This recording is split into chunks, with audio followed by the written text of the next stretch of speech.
I'll go for instruments all day, all night. But I mean, we'll see how that pans out. I think this is just like a part of the rapid fire that we had. These players behind the scenes are just really funny. We get very funky answers, and hopefully that translates into the play. Kalahari first round 1 out of 7 for the last day of Phase 2. And immediately we're seeing a little bit of a challenge coming into the Bayfront area where Team Flash is hovering right above KOG. And we've heard from the boys, and yep, go ahead, shave everyone bald or have one of the members just not have clothes to wear. And the good news is that most of the teams are already around the first circle, but we are getting our first battle immediately coming from Axis Esports as the challenge comes in. Raph, the first one to be taken down. BGM has already found 2 members from the side of Axis. Darklock does get down, but Axis, they're down to their last legs. Shahid, the only man alive, and unfortunately, a lot of audio kills for VGM hunting him down. This is good news for VGM. They want to solidify their slot in that top 6. They are getting hunted down by MDH in the 7th place, so being able to start the first round off with a team wipe, best case scenario for VGM. Oh, so little health bars left. There's no way that Axis Esports can survive out of that. But it's still great retaliation overall, especially when you're fighting over onto confinement. There's only so little space for you to work with. And the man on his mission here from V Gaming overall, Vantan, he got that perfect initial initiation and, well, basically has swept the floor clean. And that solidifies V Gaming's position for a little longer. Yeah, absolutely. One of the, I think, tamer starts to Kalahari. Expand able to spread out command post to Santa Catarina without getting contested. With no hot drops at Stone Ridge, no hot drops at Foundation. So this kind of shows us that there were some adjustments made by some of these squads, which to me is a bit surprising, right? Considering it's the last day, but it's also kind of a heartbreak that with this round, with Axis getting knocked out first, chances are they are not going to have enough rounds to make it to top 6. Yeah, it's still really difficult to tell if they could basically get more going, honestly. But when we take a look at teams like Heavy and everyone else, they seem to have at least a clearer pathway of how to handle these 7 rounds of play for today. And it's understandable why many of these teams today choose not to start off contesting other teams in specific, because on the final day you want a smoother cruise, you want to be able to prepare yourself with enough equipments to go up ahead for these upcoming battles. Yeah. And Axis, I think they just were overwhelmed after, that early commotion that they had against V Gaming, and it's really sad to say. I mean, I won't count their horses out just yet, though mathematically they are challenged. Yeah, almost 100. I think almost 100 points. So that is a lot. You need all the booyahs. On top of that, the team that you're trying to catch up to 20 eliminations has to not have a game at all, for the entire day. And statistically, that is close to being impossible. But again, I think these teams still have the opportunity to kind of shake up the standings a bit. So maybe that's the least they can do. Kind of long-range nade, just a bit short of Bayo's blue wall, so he will stay alive for a bit longer. There's a lot of info given over to the rest of Team Flash, who are still chilling at shrines. That's the high tier loot zone, and MDH also deciding that they are not going to chase, as they only saw 1 member of Team Flash. There's a lot of uncertainty. Bayo gets to live on. Not only that, also gets to scavenge the rest of this compound.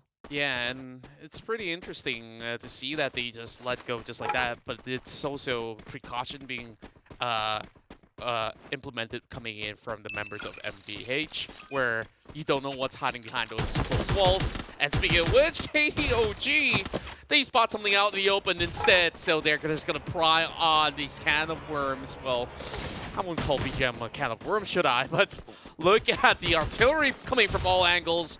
Osaka's going at it. And the nade getting the knockdown, that is going to stagger the members of VGM. Osaka leading the charge. VGM, they do have 1 member playing from long range, but the front line is quickly collapsing. Knight does get traded down though. KOG, they are falling at the seams, and VGM themselves also needs one final push to make it happen, but it doesn't seem possible. Dark Loki is in the red, but Binsu gets cut down by Osaka, and this should be the last dance. KOG not able to, VGM not able to stand, but MDH, they're gonna crash the party, and this is the perfect scenario if MDH can win this one, because VGM is the mortal enemy, and with VGM on their last legs, MDH have a chance. Indeed, now the UK trying to spot them now. Don't cry, we'll be able to spot one running over top. So KOG are slowly having their members weirded down while they try to settle with the glue walls. The UK is on the hunt. He gets Osaka, and there's nothing much left for KOG. This is just a perfect scenario for MDH. Both VGM and KOG have one member left alive. VGM should be able to get the rest going, but MDH, they needed those points, especially if VGM doesn't get a good game. MDA's chances of overtaking them increases exponentially, and these 3 points are incredibly crucial. They did get spotted out by Team Flash though, so they need to kind of hold them back. Yeah, they did have a little bit of intel, but right now with the repositioning of the rest of Team Flash, they're already gathering their forces here to deal with this situation. They spot them out by the sniper's nest. Bloody now, trying to take some long-range trades, but won't be able to find much out of the members of MDH. We'll just turtle in for the moment while MDH finds a different way to regroup. Currently with a 2-2 split. Not really ideal of a situation for MDH to pick on this fight, especially with Team Flash all corralled in the same building. And we see BO currently looking for that flank, so hopefully he'll be able to seek out the first pick for the team. Team Flash holds a very important position as well. They have a revival point on top. MDH, at least for now, able to kind of stall it out. Team Flash can't find an opening in, and with this next circle, it's safe to say that Team Flash and MDH will be in this standoff for a bit longer. Yeah, and meanwhile, as we take a look at the mini-map, we can see that Expand is just having this firm hold over on the command post, and we're going to be expecting a little bit of retaliation coming in from the members of FR. That's also along the journey into the city as well, so that's another battle that we'll be keeping our eyes closely on. But Santa Catarina, we have Heavy coming up against Osaka, who's all alone.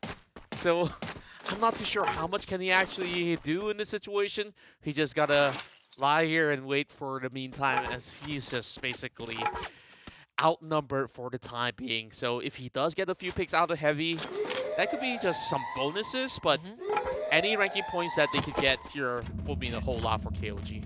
It's kind of a fuse bad moment for Osaka. There's a vending machine and a revival point in front of him, but he just cannot get to it.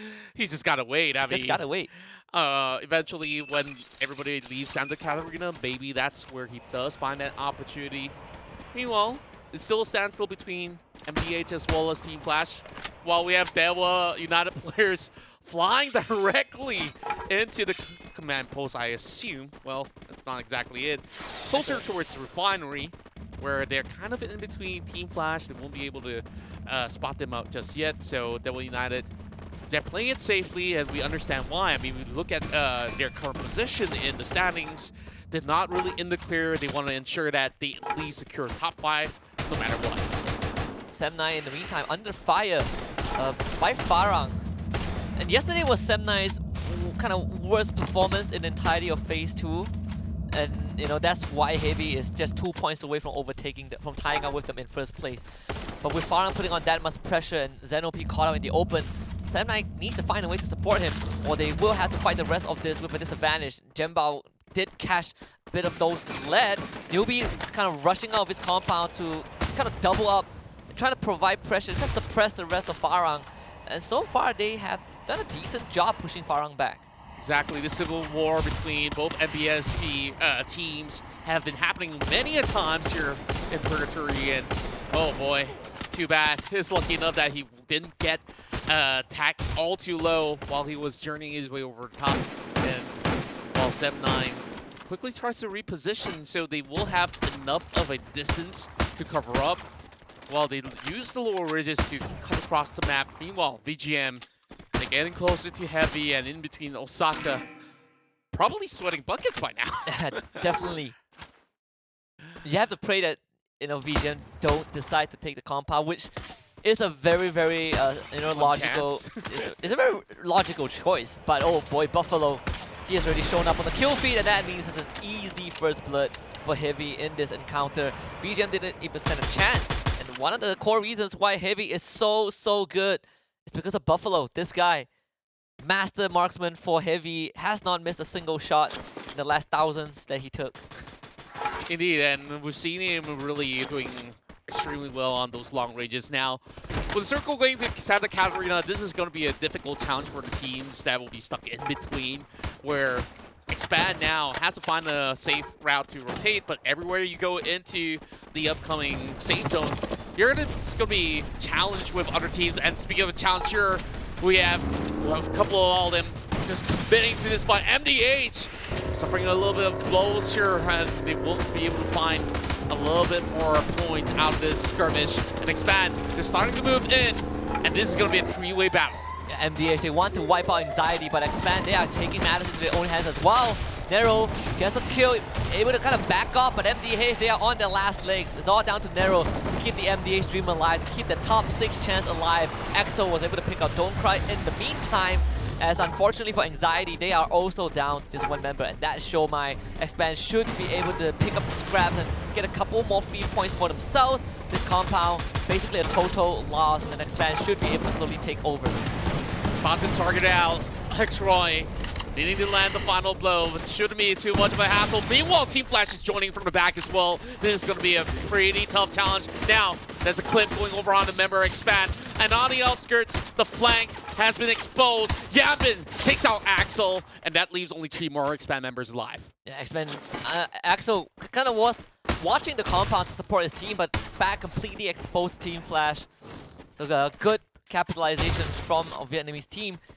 Expand still not out of the water just yet. They have 3 more members left. Team Flash not incredibly interested in keeping in pressuring Expand, but VGM has just found the most important kill of this round. That is by eliminating MDH. So they will keep themselves in the running for a bit longer. That's going to benefit them in the long run as well. Expando are starting to feel a bit of that heat, not only just from Team Flash, but they are united from behind is also giving them some problems. Indeed, and Devil United, though they've been passive for the most part, now they're stuck between these corners here. But the good news is that with this hardship of the circle moving towards that direction, they do have a little bit more time. They just need somebody else to challenge Expand, and that team is Team Flash. Meanwhile, X-Roy, he's doing so much work with those shots coming from far range. Same goes to BO, though. Now, there's not much time that they could actually work with, so Team Flash, they really have to commit to this fight. So they just hope that they would be able to expire some of these resources coming from Span, and then only then they will be able to commit. For Farang, I think that they've been doing an extremely good job just keeping themselves planted into a safe area of play, so they don't really have to take unnecessary fights for this time. Seems that Team Flash, they're ready to go for the rush. And unfortunately for Expand, they could not get any revives off. So Team Flash, they're just gonna go right in. Shin, over the grenade launcher in hand, almost takes down one of the members of Expand. And so far, Expand still able to keep their members alive. But it might not be for long though. Both Roy and Shan drops down to that first floor. And that means that now they have to fight out in the open with the members of Team Flash just surrounding this compound. He sees a glimpse of a pixel coming in from BO, and he's just trying to challenge him with whatever he's got. He's going to be able to bring him down for now. Not out just yet for Team Flash as they move into the corners of the compound. Yanshin gets dropped. Now only 2 more remains out of Team Flash as they utilize all the shotgun shells that they have. Just perfect defense from Expand. They bring the aggression straight to Team Flash, and this is just unrelenting fire. The campfire is not going to keep Bale alive for long though, and Expand, they have him surrounded. Those glue walls would only do so much. Shin gets knocked, and this should be kind of the final chapter for Team Flash, down to just bloody. And in the meantime, Sha was able to steal some of the kills away, taking out Heavy as the rest of that squad perishes to the blue zone.